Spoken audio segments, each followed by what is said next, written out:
नमस्कार दोस्तों, हमारे इस चैनल में आपका स्वागत है। Welcome two our channel. कृपया हमारे चैनल को सब्सक्राइब करें एवं वीडियो को लाइक और शेयर करें। अगर पसंद आए तो वीडियो पर कमेंट भी करें। Please subscribe to our channel and like and share the videos. If you like, then also comment on the video.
धन भाग हमार, धन धन भाग हमार।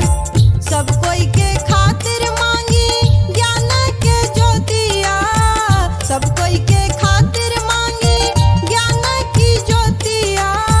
हो जाए मन उजियार, सतगुरु देवा सुनिला बिनतिया हमार।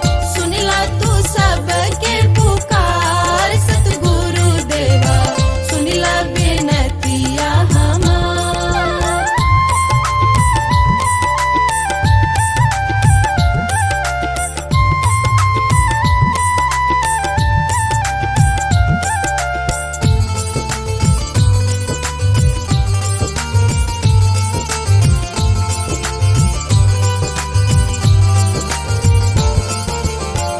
ओ बाबा आज मोरे मनवा में लागे लगनवा, हम करम भक्ति तोहार, हम करम भक्ति तोहार।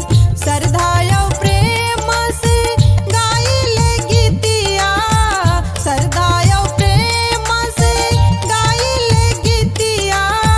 खुशिया जे मिले लाया पार, सतगुरु देवा सुनिला बिनतिया हमार। सुनिला तू सबके पुकार, सतगुरु देवा सुनिला बिनतिया हमार।